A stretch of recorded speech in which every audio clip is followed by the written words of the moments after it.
6 दिसंबर के दिन मिठाई बांटी। चाहते हैं ओवैसी साहब से कि जिस समय बाबरी मस्जिद ध्वस्त हुआ था उस समय ओवैसी साहब कहाँ थे? मेरे द्वारा मिठाई बांटने की बात छोड़ दे, कोई खुशी भी जाहिर की गई होगी तो मैं तत्काल मंत्री पद से इस्तीफा दे दूंगा और राजनीति से संन्यास। झारखंड के एक मिनिस्टर हैं मिथिलेश ठाकुर उनका नाम, वो मालूम मुझे है वो, मगर मंत्री ने कहा कि नहीं 6 दिसंबर को हम बांटेंगे, मिठाई खिलाएंगे, क्योंकि उस दिन बाबरी मस्जिद को शहीद किया गया था। जब जिस समय बाबरी मस्जिद की शहीद किया गया तो उस समय में आप मिठाई बांट रहे थे, खुशी में क्या है? देखिए ओवैसी साहब काफ़ी सुलझे हुए और काफ़ी सीनियर लीडर हैं जी।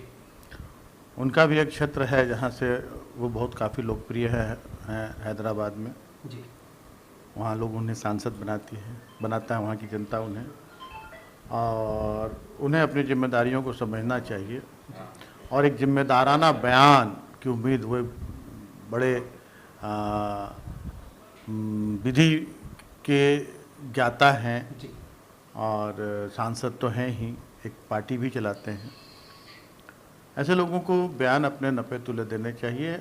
हम भी चाहें तो बहुत सारे कीचड़ उछाल सकते हैं उनके ऊपर, इस तरह के बेतुका बातें करके अपने आप को छोटा करते हैं। वैसे नेता अपना कद घटाने का काम करते हैं। जी। हम लोग उस दल से आते हैं और हम लोग उस नीति सिद्धांतों पर विश्वास रखते हैं जहाँ सर्वधर्म समभाव की बात होती है। जी। और जो आज ओवैसी साहब कर रहे हैं वो ऐसी ताकतों को मजबूत कर रहे हैं जो इस देश को कमज़ोर करने का काम कर रही है। इसमें सच्चाई कितना तक है मंत्री? कह तो दिया मैंने कि हम आज पूछना चाहते हैं ओवैसी साहब से कि जिस समय बाबरी मस्जिद ध्वस्त हुआ था उस समय ओवैसी साहब कहाँ थे और किन नज़रों से उन्होंने देखा था। अगर ऐसा कोई भी प्रमाण वो दे दें कि मेरे द्वारा मिठाई बांटने की बात छोड़ दे, कोई खुशी भी जाहिर की गई होगी तो मैं तत्काल मंत्री पद से इस्तीफा दे दूंगा और राजनीति से संन्यास ले लूंगा। ये लोग ओछी बातें करते हैं, ये लोग, इनकी बातों पर हम कभी ध्यान नहीं देते हैं, कभी गौर नहीं करते हैं, क्योंकि ये जो काम कर रहे हैं वो पूरी तरह से, जो लोग लोकतंत्र से खिलवाड़ कर रहे हैं, लोग संविधान से खिलवाड़ कर रहे हैं, वैसी ताकतों को मजबूत करने के लिए एक एजेंट के रूप में काम कर रहे हैं। और अब जनता इन्हें समझ चुकी है पूरी तरह से, जनता इनके चाल को, इनके चरित्र को समझ चुकी है। अब कोई भी अल्पसंख्यक समुदाय के लोग इनके साथ नहीं हैं, तो ये बौखलाहट में ऐसी बातें कह रहे हैं। इनकी बातों पर ना तो जनता ध्यान देती है ना हमें ध्यान देने का।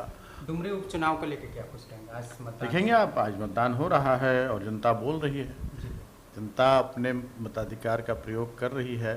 लंबी लंबी कतारें लगी हुई हैं और 8 तारीख को आप देखेंगे जो परिणाम आएगा तो धन तंत्र पर जिन्हें भरोसा है, धन तंत्र की हार होगी और हमारा भरोसा जनतंत्र पर है, जनतंत्र की जीत होगी। आज ऐसे ही 4 बार वहाँ की जनता ने स्वर्गीय जगन्नाथ महतो पर भरोसा नहीं जताया था। उनके 4 हाथ 4 पाँव नहीं थे, वे भी एक आम आदमी थे, लेकिन जनता के प्रति वे हमेशा समर्पित रहते थे और जनता के लिए ही उन्होंने अपनी जान दे दी।